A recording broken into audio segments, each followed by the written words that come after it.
అందరికీ నమస్కారం. బోరుమని ఏడుస్తున్న బోరుగడ్డ అనిల్ కుమార్. ఇతను 2019 నుంచి 2024 వరకు ఎవరైతే పవన్ కళ్యాణ్ గారు, చంద్రబాబు నాయుడు గారు, లోకేష్ గారు వీళ్ళకి సంబంధించి నోటికొచ్చినట్లుగా మాట్లాడాడు. పవన్ కళ్యాణ్ గారి ఇంట్లో ఆడవాళ్ళ గురించి, పిల్లల గురించి ఆఖరికి నోటికొచ్చిన చెత్తంతా వాగాడు. నోరు తెరిస్తే బూతులు. నేను వెల్ ఎడ్యుకేటెడ్ లండన్‌లో చదువుకున్నానని చెప్తా ఉంటాడనమాట. నీలాంటి వాళ్ళకి ఆఖరికి ఇదే పరిస్థితొస్తది. నన్ను లోపలికి రానివ్వలేదు. నేను పులివెందుల్లో గూడా నడుచుకుంటా పార్టీ ఆఫీస్‌లోకెళ్ళిపోతాను. ఇక్కడ నన్ను 4 గంటలు కూర్చోబెట్టారు.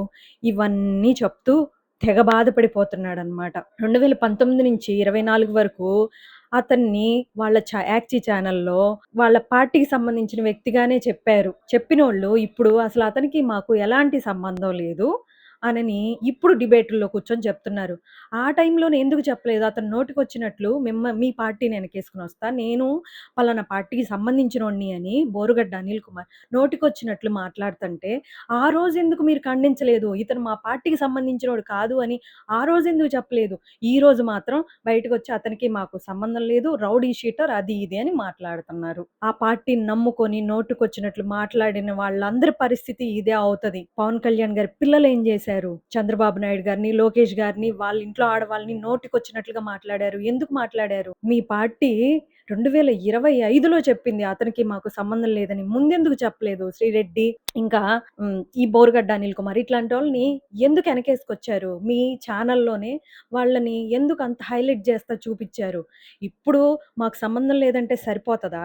అతను అడిగే క్వెషన్‌లకి సమాధానం చెప్పండి. కర్మ తిరిగి వస్తది గుర్తుపెట్టుకోండి. పవన్ కళ్యాణ్ గారిని గురించి, వాళ్ళ పిల్లల్ని గురించి నోటికొచ్చినట్లు మాట్లాడిన రోజు, ఆ రోజే మీరు ఖండించినట్లయితే బావుండేది. అతనికి మా పార్టీకి సంబంధం లేదని ఆ రోజు గదా మీరు చెప్పుండాల్సింది.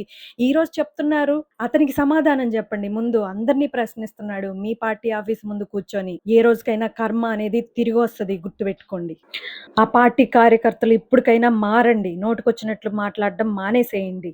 మనం సమాజంలో బతుకుతున్నాం. మనం మాట్లాడే లాంగ్వేజ్ ఏంటనేది మనకొక చట్టాలున్నయి. దీని గురించి మనకు కొన్ని పరిధులున్నయి. బోరుగడ్డ అనిల్ అనే వ్యక్తి ఆ పార్టీ కోసం 9 నెలలు జైల్‌లో ఉన్నాడు. థర్డ్ డిగ్రీ గూడా నా మీద ప్రయోగించారని అతనే చెప్పాడు. ఇన్ని తట్టుకొని ఆ పార్టీ వాళ్ళతో మాట్లాడడానికెళ్తే అతనికి దిక్కు లేదు. ఆ రోజున వాళ్ళే నన్ను ప్రోత్సహించారు ఇదంతా చేయడానికి అని అతను చెప్పాడు. అట్లాంటి వ్యక్తిని ఈరోజు రానివ్వట్లేదంటే మిగతా వాళ్ళ పరిస్థితి ఏంటనేది మీరే ఆలోచించుకోండి.